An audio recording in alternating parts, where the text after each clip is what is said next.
Nunca me gustó la gente irónica. Me irrita esa amargura que les caracteriza, ese tono de resentimiento, ese dolor de vida moribunda.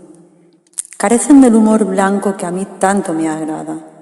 El humor blanco es salvífico, como un soplo de aire fresco que roza en los cuerpos al azar, con la arbitrariedad de las cosas no dirigidas hacia nadie ni proyectadas desde parte alguna.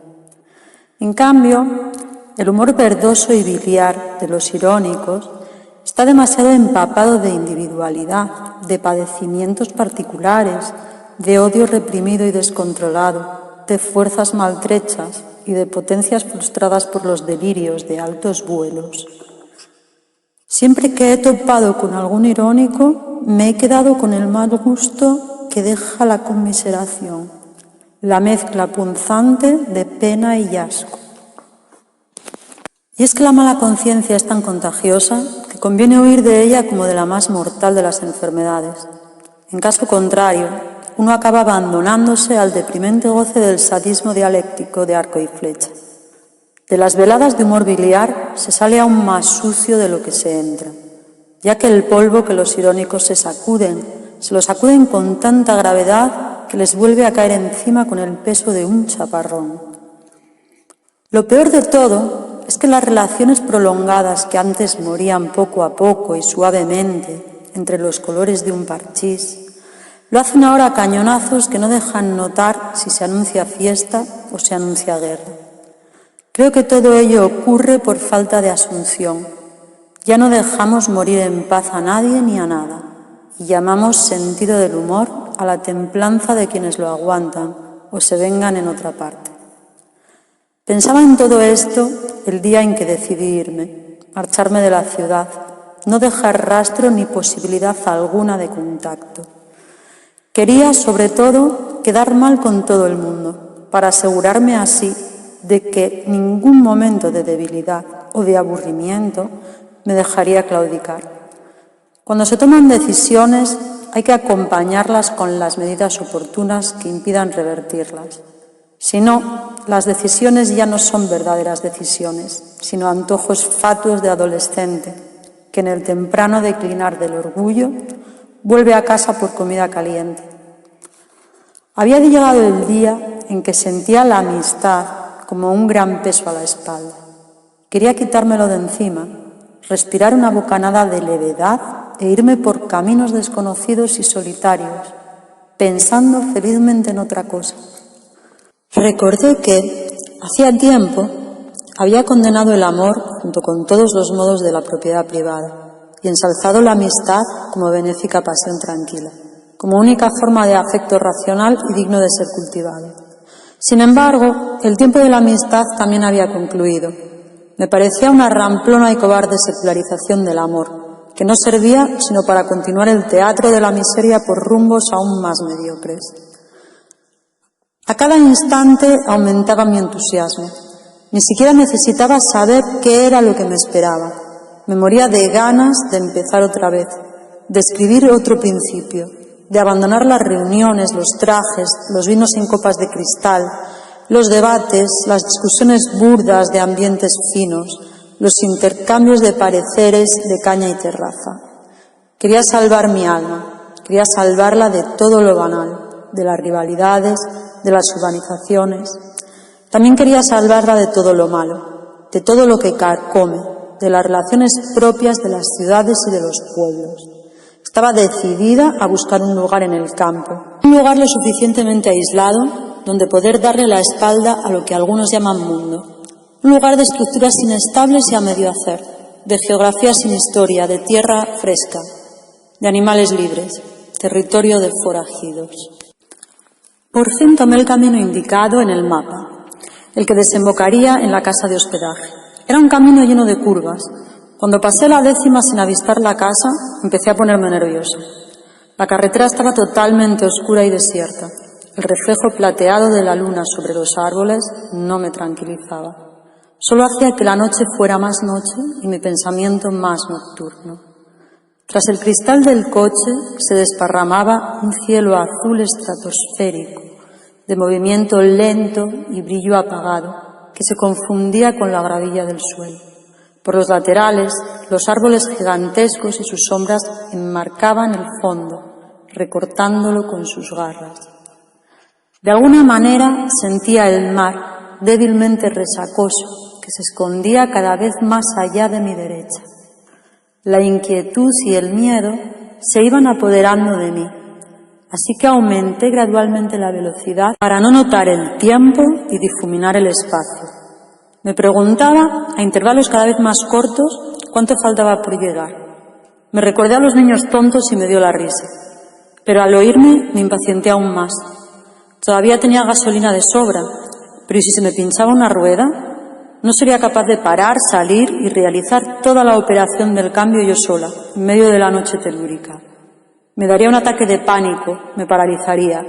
Siempre tuve mucho miedo al pánico, aunque este nunca se me haya aparecido. En realidad, eso me azuza el deseo siempre insatisfecho de sentirlo. O al menos eso creo. El caso es que no puedo resistirme al goce masoquista de dejarme caer por un desfiladero de autosugestión, rescatando del imaginario las escenas más terroríficas, hasta encontrarme verdaderamente asustada y fuera de juego. En aquel momento intenté que las fantasías no me tentaran porque la situación poco se prestaba a las bromas. En el fondo, mi nerviosismo tenía una base racional. La necesidad de asegurarme de haber cogido bien el camino, de saber que aquel tramo tenía salida, de respirar tranquila al comprobar que me esperaba un hogar cálido y amigable, de relajarme al ir resolviendo sobre lo planificado. Entretanto, la carretera comenzaba a tener una apariencia más recta. Disminuí un poco la velocidad y mis ojos enseguida se toparon con un foco de luz artificial. Alguien agitaba una linterna a unos pocos metros de distancia. Una señora de mediana edad, con melena clara y algo canosa, se dibujó al otro lado de la ventanilla. La bajé y pude ver el rostro de una mujer sonriente y soñolienta, de mirada azul clara, nariz chata y mejillas rechonchas.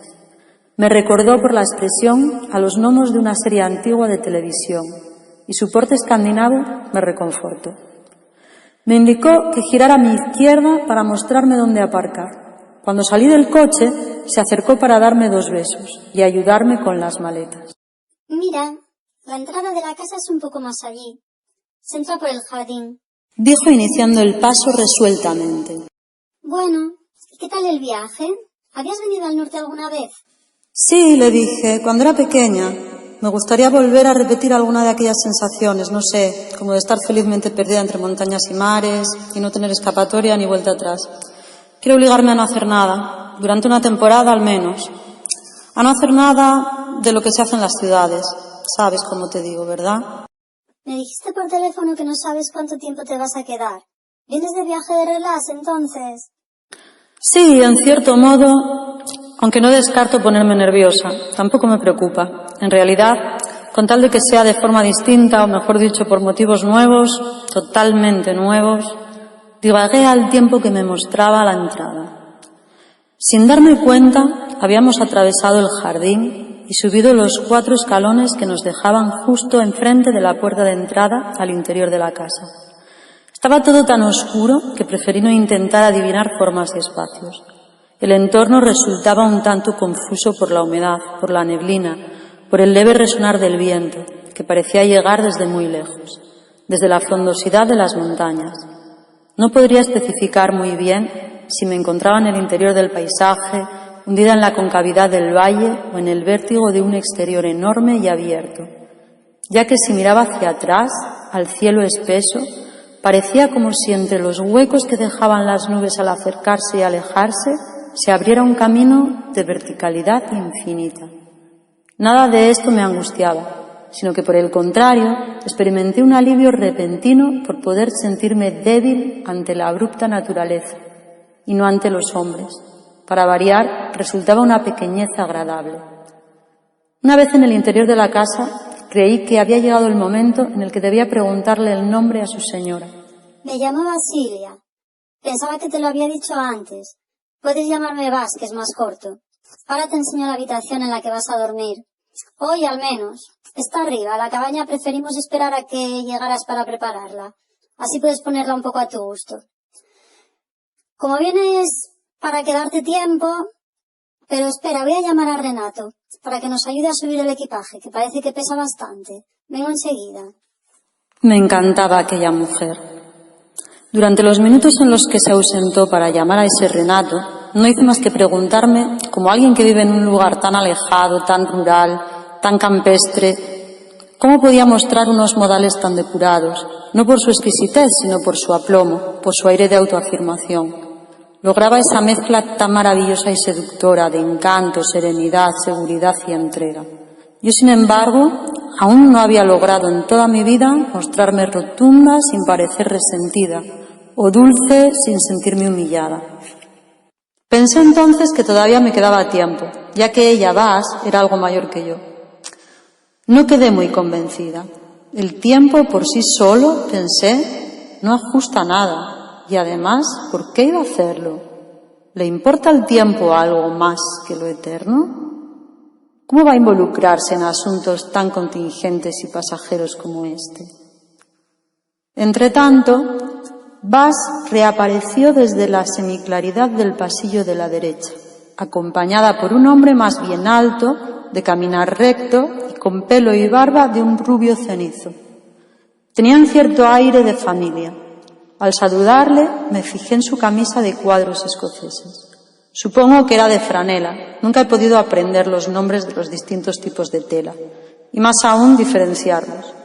O en todo caso, era de una tela gruesa, de abrigo. Era una tela que formaba parte de mis fantasías de confort.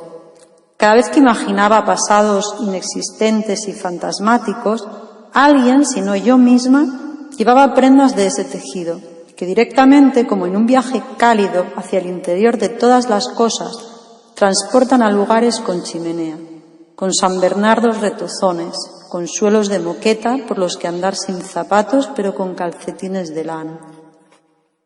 Suelo soñar con grandes edificios lúgubres, algo así como castillos, albergues abandonados, colegios en ruinas.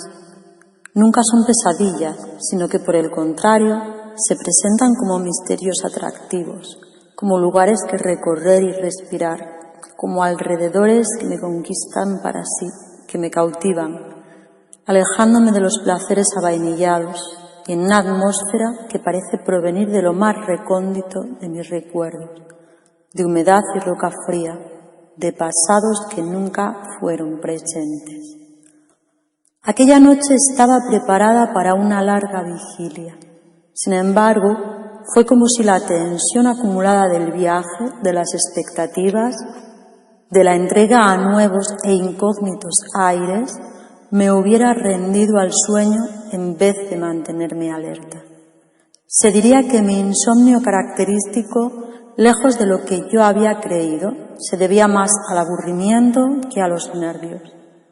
Al acostarme en la cama y apagar la luz tenue de la lámpara de mesa, sentí el sonido de la madera por todos mis alrededores, confundiendo los crujidos de los muebles con los de mis propios huesos. El colchón era más bien duro, como a mí me gusta, y fresco. Dejé entreabierta la persiana de la ventana, que estaba justo encima del lado derecho de la cama, y mientras miraba las brumas que flotaban entre el cielo y la tierra, me imaginé como una monja de convento que durmiera sobre la tranquilidad de una tabla desnuda.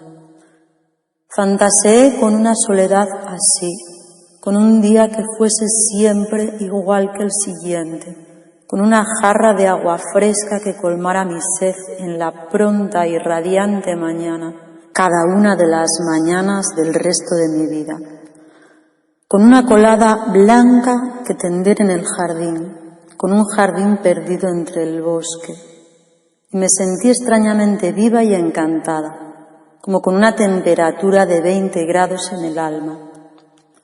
Poco después, los pensamientos se deshacían en imágenes y las imágenes en emociones sin objeto. Empecé a soñar, en esta ocasión, que una orca recorría mis entrañas.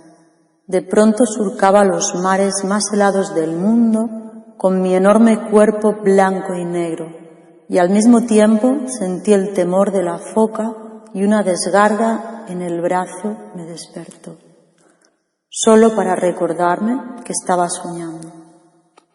Después me sumergí en una profunda inconsciencia.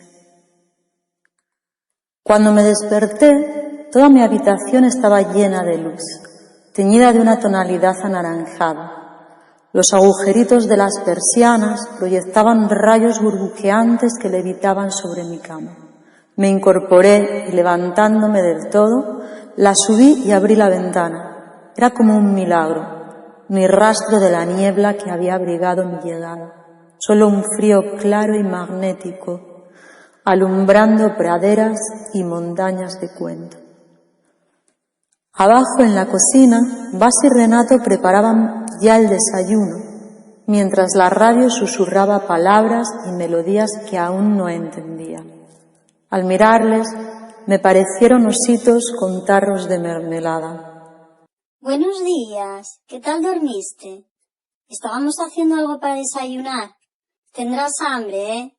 Mira, si pones ese mantel de ahí, el de cuadros, en la mesa grande lo tenemos todo en un minuto. ¿Qué hay? Preguntó Renato a modo de saludo. Ahora mismo vengo. Muy bien, contesté a ambos sin estar muy convencida de la coherencia de tal respuesta. Pongo el mantel si hace falta algo más. No, así está bien. Lo único, si me ayudas a traer todos esos platos a la mesa.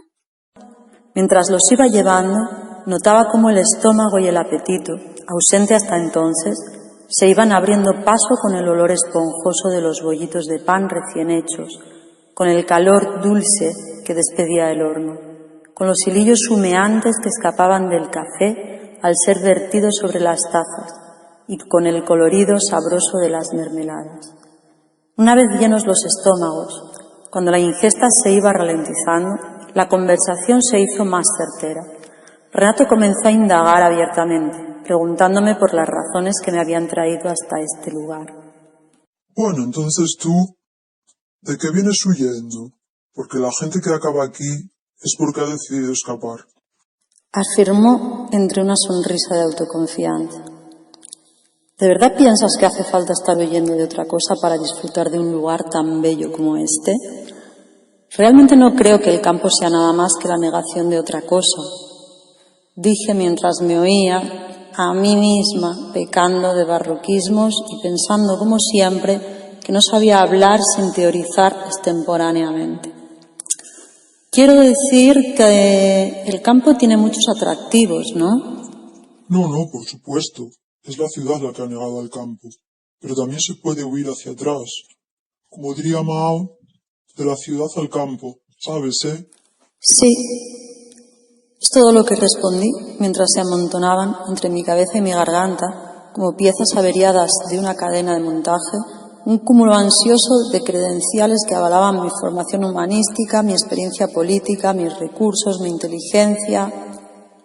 Bueno, pensaba que a Mao ya solo lo recitaban algunos cosmopolitas de grandes urbes como París, continué, apostando por la primera frase lo suficientemente corta que evidenciara mi cultura sin mostrar mi impaciencia por exhibirla, y fracasando otra vez en el intento de no sentirme desdoblada y fuera de lugar. Pues ya ves, todavía quedan realidades auténticas. En un momento yo huí de la hipocresía y de ese aburguesamiento tan aburrido de las ciudades. Huir de cosas como esas no debe avergonzarnos. Concluyó mientras se levantaba para sacudir el mantel por la ventana. Mientras yo balbuceaba una especie de acuerdo, Bas, que andaba entre el fregadero y el lavaplatos, volvió a sentarse e intervino, relajando el ritmo de la conversación. Las mujeres se han dotado de una capacidad especial para adivinar cuáles son las respuestas que sus interlocutores han ensayado y adaptar a ellas sus preguntas. El quid de este arte empieza por entender que en todo inicio, sea de relaciones personales, sea de investigaciones científicas, los problemas se perfilan en torno a las soluciones y no al revés. Este saber siempre lubrifica y oxigena, haciendo que el hielo se rompa con suavidad. ¿A qué te dedicas? Preguntó sonriendo, con la seguridad de la discreción y de la oportunidad, sabiendo que la profesión no iba a ser un tema ni tenso ni bochornoso para mí, sino la invitación adecuada para expresarnos relajadamente. Bueno, pues hace algún tiempo dejé el periodismo. Trabajaba en un periódico de tirada regional. Seguro que lo conoces, al menos de oídas. Bueno, da igual, porque últimamente me dedicaba a escribir novelas juveniles para una editorial que no tiene nada que ver con el periódico. Y como me he podido pagar la vida con eso, y lo de antes no me gustaba mucho, te parecerá mentira, con lo mal que me he explicado. No, qué tontería. Lo entiendo. Supongo que es mucho más gratificante la literatura que el periodismo. La verdad es que por prejuicio tal vez el periodismo siempre me pareció una profesión un tanto chabacana. No sé, como de cotillas profesionales. Me parece demasiado superficial y si además tienes sensibilidad para el arte, supongo que no casa muy bien, ¿no? Pues sinceramente nunca lo había expresado así, pero estás dando justo en el clavo.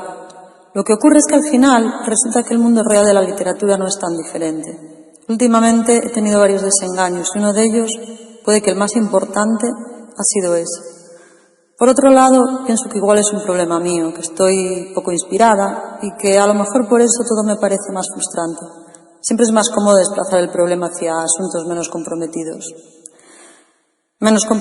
que el cuestionamiento de las propias actividades. Afirmé mientras notaba cómo volvía a mi propio cuerpo y hablaba sin miedo a resultar pedante. ¿Qué te voy a decir yo? Soy una convencida de que en un mundo tan mercantilizado como el nuestro no cabe la inspiración. Y al que la tiene, se la quitan. Con medicamentos si hace falta. Cuando se trabaja para otro... Sí, señalé. Lo que pasa es que eso no es lo peor, o al menos no para mí. Lo peor es la sensación de estar trabajando para otro, como tú dices, pero no solo en el sentido económico, sino en un sentido más espiritual. No sé cómo decirte, como si ya no te pudieras volcar de verdad en lo que haces, como si se volviera en contra. Pero aún así, ¿no será eso por la prisa, por la necesidad de producir el ritmo de una editorial, en lugar de hacerlo al propio ritmo, al ritmo de la novela? En nuestra sociedad no se respeta el tiempo propio. No hay tiempo para cada cosa. Creo que por eso todo acaba resultando prematuro y desfasado, incluso el amor. Pues mira, te digo pero por partes, porque lo que dices me resulta muy interesante. Debe ser, en cierto modo, por eso, pero mi desengaño se debe a una ruptura aún más íntima. Y hablando de amor y de rupturas... Bueno, lo dicho, mejor por orden. A ver si me explico bien. Por decirlo de alguna manera, me he dado cuenta de que, como escritora, no puedo dejar de traicionarme. Debería de ser todo lo contrario, ¿no? Debería ser un modo de dar a conocer mis valores, de defenderlos, de contribuir a ellos, no sé, de hacer proselitismo, aunque suene mal dicho así. Sin embargo, no me sale. Mira, por ponerte un ejemplo, ya desde el principio, desde que empecé con la literatura, no pude evitar escribir como hombre. Incluso usé un seudónimo, me puse nombre masculino, para que resultara creíble, porque suelo relatar en primera persona. Aunque me gustan mucho los libros y las películas que prescinden por completo de psicologismos, a mí no me llena escribir así, ¿entiendes? Leerlos sí, pero escribirlos no. Y por otro lado, el narrador omnisciente que cuenta pensamientos, afectos y emociones en tercera persona siempre me pareció forzado e irritante, aburrido incluso, porque entonces no se puede permitir ocultar nada, no puede revelar unas mentes y preservar el misterio de otras. ¿Y qué empatía puede causar un narrador así? Bueno, el caso es que al principio no reparé demasiado en esto de escribir en masculino. No quise teorizar sobre ello, ni obligarme a explicarlo. Estaba ilusionada con las ganas de escribir, sin más, de hacerlo de un modo distinto, fuera de las noticias, los comentarios, los ensayos. No quería ponerme frenos ni reflexionar sobre lo que hacía. Solo deseaba hacerlo. Pero luego te sentiste culpable, ¿eh? Sí, me sentí culpable. Empecé a pensar que aquello era bastante machista, que las mujeres ya han estado suficientemente silenciadas en todos los ámbitos como para que encima llegue yo y las entierre más todavía. Yo, que soy mujer. Me pregunté 1.000.000 de veces cómo una mujer era incapaz de crear personajes femeninos.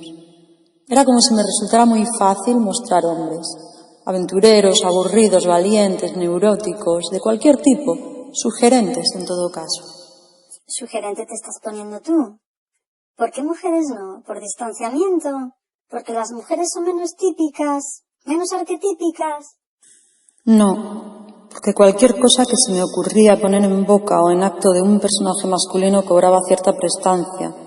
Permitía al lector imaginarse un tipo interesante, excéntrico, digno de introyección, mientras que con solo cambiarle el género y convertirlo en una mujer, el personaje se tornaba vulgar, pareciéndose a todas las histéricas desesperadas que por si fuera poco buscan reconocimiento, solo por haberse atrevido a relatar sus miserias. Algún día te enseñaré algunas de mis novelas. Puedes comprobarlo tú misma. Basta con que leas 3 o 4 páginas. Primero tal y como están escritas y luego en femenino. Ya verás cómo la imaginación produce fantasías totalmente diferentes. Pero en realidad tú, cuando escribes como hombre, lo haces de forma espontánea. Luego escribes como hombre, pero pensando como mujer. Creo que tus personajes no son hombres en realidad, sino mujeres que tratan de ser como hombres, o como creen que son los hombres. ¿Hubieras preferido nacer hombre? Eso pensaba hasta los 14 años, más o menos. Después ya no. Una cabaña para mí. En ella estaba todo por hacer. Había que limpiarla, colocar los pocos muebles que tenía, montarlos, llenarla de cuadros, fotos, utensilios de todo tipo. Sin embargo, nada de esto me inquietaba. Ni siquiera sentía prisa. Necesitaba empezar, pero no ansiaba terminar. No me impacienté. Podía prescindir de un final en el punto de mira. La eficacia no era ya una virtud, y términos como diligencia, competencia o rapidez no me movían ni 1 milímetro de mi sitio. En otro tiempo, las paredes se me hubieran echado encima y percibiría cada día como un gran obstáculo que superar en la inquieta carrera hacia el orden, hacia el momento en que todo estuviera listo para empezar. Pero a lo largo del tiempo había aprendido que detrás de esa conquista no aguardaba más que vacío, agotamiento, absurdo, nada que iniciar salvo la experiencia de tener todo a punto para no se sabe qué. En esta ocasión, de verdad me ilusionó la idea de un proyecto pausado. No había más finalidad que la de ir habitando aquel lugar, mientras todo mi ser flotaba tomando la forma de las cosas, de los árboles, de las montañas, de los animales, del mar, del lago, del oxígeno. El tiempo se había convertido ya en otra cosa. Parecía medio detenido, o más bien era como si levitara, como si se hinchara y se encogiera alternativamente, como si fuera un globo enorme al ritmo del soplo entrecortado de los pulmones de un niño pequeño. La lentitud es bella e inocente, aleja a la muerte, invitándola a vivir con nosotras, y aviva el deseo, lo multiplica, lo recrea y lo entretiene. La lentitud hace que nos olvidemos de que hay puntos de llegada, y dispone para el verdadero éxtasis de la velocidad absoluta, de la que no ocurre en relación a ninguna otra cosa. Así me fui olvidando poco a poco de aquella tarea de escribir como mujer. Me olvidé de los géneros y prorrogué el descanso a las palabras. Disfruté del frío y del calor e incluso del tedio. A lo largo del día colocaba algún mueble, una silla, una tumbona, una mesa, pero los ponía siempre en sitios provisionales, según la actividad y la contemplación, convirtiéndolos en soportes y testigos de mi pensamiento. A veces veía la televisión, cuando llovía en frío sobre todo, porque cuando llovía en calor prefería tumbarme fuera, sobre la hierba, y retozar en ella refrescándome la piel. Solo había un canal. Al principio me parecía muy raro y casi no entendía su programación. Se sucedían imágenes pintadas, fotos, títulos superpuestos y una voz que parecía leer trozos de novelas, de testimonios, de ensayos, de diarios, frecuentemente con algún tipo de música de fondo. No sabía si había que relacionar unas cosas con otras o atender a la que más me gustaba en cada momento. Acabó emocionándome bastante todo aquello. Era como un sueño sin principio ni final, sin sarcasmos ni ironías, casi sin sentido. Me encantaba vivir una vida sin sentido real. Solo había sentidos imaginarios que cambiaban sin nostalgia ni fijaciones. Cuando visitaba la casa principal, casi solo veía a Bas, porque con ella disfrutaba de algunas conversaciones. Estas podían tener diferente duración, lo cual nunca dependía de la trascendencia del objeto tratado, sino más bien de una especie de ritmo independiente que se adhería por casualidad. Eso era lo mejor, porque parecía como si no hubiera un protocolo concreto que cumplir. Hablábamos sin rellenar el tiempo. De vez en cuando pensaba, si Bas y Renato se separaran alguna vez, me pondría de su parte. Luego reflexionaba sobre ello y no entendía muy bien el significado de la frase, porque en torno a la misma no imaginaba juzgados, ni siquiera estaban casados, ni grandes disputas, pues ambos eran de carácter templado. Tampoco fantaseaba con vivir con ella, pues me gustaba la soledad cercana que nos separaba. Creo que era un asunto puramente estético. Me hacía referencia a que ella me caía mejor. Me recordaba a la voz de los programas de televisión. Recuerdo que un día hablábamos de los perros de la casa y me contó que uno había estado con los lobos. No se pierden. No suelen alejarse demasiado de su terreno. Cuando eran pequeños pensábamos en vallar el exterior de la casa para deslindarlo del bosque, ¿sabes? De lo que ya es bosque, pero al final decidimos no hacerlo. Total, no hay ninguna otra casa en kilómetros a la redonda. Tampoco hay cazadores, no están permitidos por aquí. Además, lo que es huerta, o sea, la tierra sembrada, está muy cerca de la casa y muy alejada de la profundidad del bosque. La propia geografía es como una valla natural. Los perros prefieren estar con nosotros.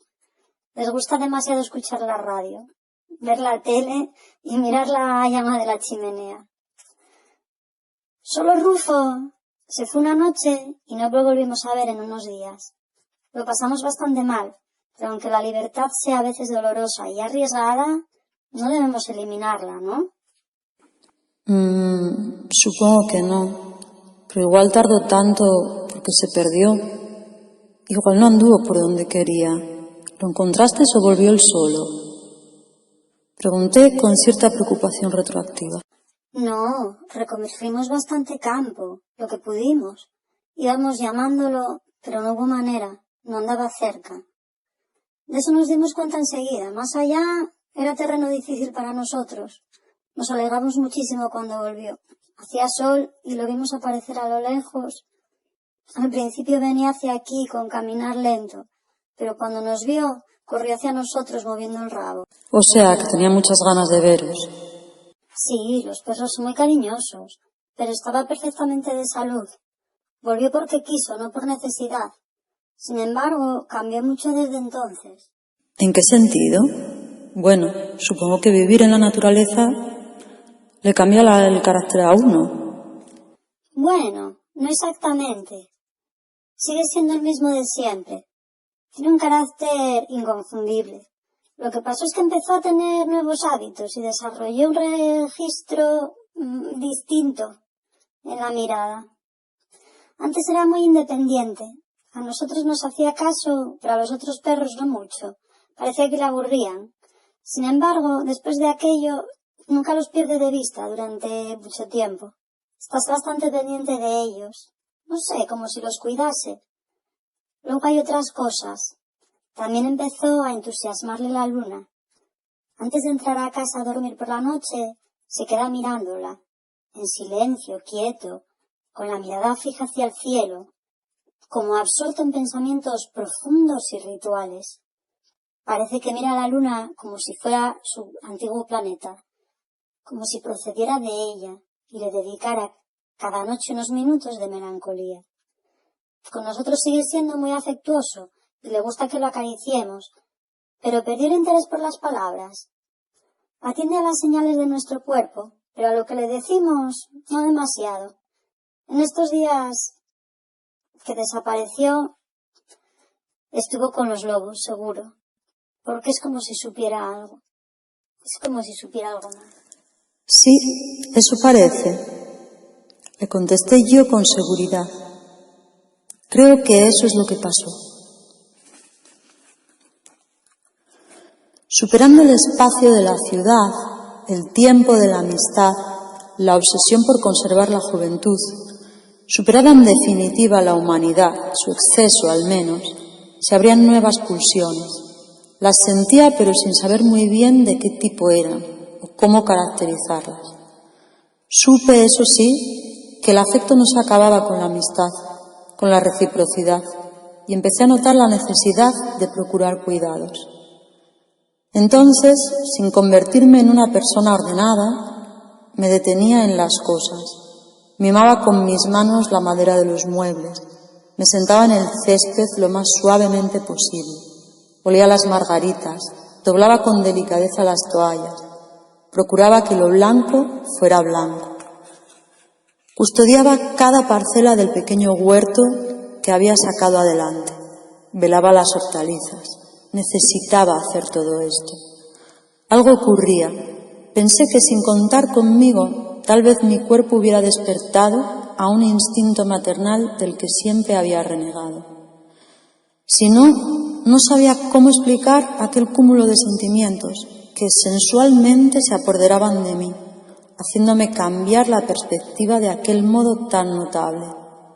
Me pareció que, por primera vez y lejos de la sociedad, era verdaderamente solitaria.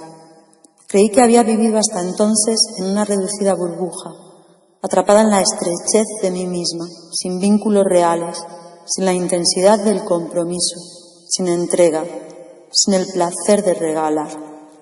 Sin embargo, con todo ello, no pensaba en niños ni en bebés. Mi mirada no se dirigía hacia el mundo de la reproducción. Mis pulsiones no se focalizaban en ese sentido. De hecho, tener hijos me parecía algo innecesario para mí y para el universo. ¿Qué misión podía ser esa? ¿A quién ayudaría así? Ya había bastantes humanos en el mundo, devorándolo todo. De ninguna manera quería volver a la urbe, ni ver edificios oficiales, ni escuelas. No quería volver a vivir mi vida pasada a través del crecimiento de otra persona. Menuda pereza, pensaba.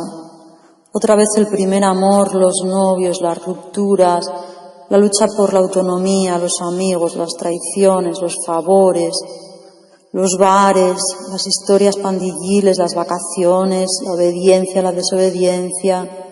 No quería enseñarle a nadie a sobrevivir en el mundo humano, porque eso significaba reproducir todo aquello, expectativas, valores, hábitos, destrezas, todo aquello que conducía a la infelicidad, a la neurosis, al enfrentamiento con el exterior, al resentimiento y a la repetición indefinida de las miserias. Que ella me había salvado y lo único que deseaba era salvar y contagiarme con esa reviviscencia. Un día recordé un caso muy curioso que se relataba en un documental de animales. Rescaté de mi memoria la atención con la que hacía muchos años había recibido aquella historia. Se trataba de una leona que por alguna razón que no recuerdo había quedado separada de la manada.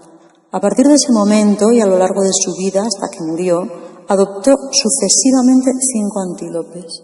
Cuidó a cada uno de ellos, tratando de superar juntos los periodos de hambrunas que tenían que sufrir. Pero de acuerdo con la biología, ella les sobrevivía. Experimentaba su muerte con la tristeza con la que se padece la muerte de una cría, y al cabo de un tiempo adoptaba otro antílope perdido, en peligro o desamparado. Al ir recordando cada detalle de este documental, rompí a llorar. Lloraba de emoción. No había nada en ese momento que me pudiera parecer más hermoso, más bello que ese instinto pervertido de la leona, que había convertido en receptor de su más desinteresado amor a un animal que en otro tiempo, o para otro congénere, no constituía sino una presa fácil para satisfacer su propio apetito. Al día siguiente me acerqué a ver a Bas en busca de ayuda. Bas, quería pedirte un favor. No creo que sea un problema para ti. Verás, quiero un perro. No, una perra. Una de momento. Quiero salvarla. De verdad es lo que quiero. ¿Dónde está la perrera municipal más cercana? Claro. me dijo mientras me miraba radiante. Bueno, pues la perrera más cercana está a 1 hora y media en coche, más o menos. ¿Quieres que te lleve? En realidad, Vas, me harías un gran favor si por esta vez fueras tú sola y me la trajeras. Yo todavía soy más débil y no quiero tener que elegir. Quiero hacer esto con alegría, y si fuera yo, viera la perrera, los perros, las jaulas, todo eso, para escoger, no tendría la satisfacción de salvarla a ella, sino la sensación de abandonar a todos los demás. Puede parecer como que me autoengaño, pero podrás entenderme y hacerme ese favor. Vete tú por mí y tráeme una perra, la que sea, la que te parezca que lo necesita más, la que tenga la mirada más triste. Claro, no te preocupes. Lo haré, claro que lo haré. Ahora mismo cojo el coche y vuelvo en menos de 4 horas. Gracias, le contesté con voz impaciente. Cuando Vas volvió, yo la estaba esperando en el banco de su jardín. Me levanté con excitación al verla salir del coche con la perra entre sus brazos. La posó en el suelo y mientras yo me acercaba, la veía caminar lentamente, con cobardía, sobre sus patas marrones. Se llamaría Clara. Cuando llegamos a la cabaña, había caído la noche. Clara me seguía a todas partes. Me eché en la cama con la luz de la mesilla encendida y vi cómo me miraba tímidamente desde el suelo. La animé a subir y saltó enseguida. Se acurrucó a mi lado y continuó mirándome. Yo la acariciaba sobrecogida, sin esperar nada concreto. Me dormí entre tranquila y emocionada, pensando qué tipo de afecto era ese.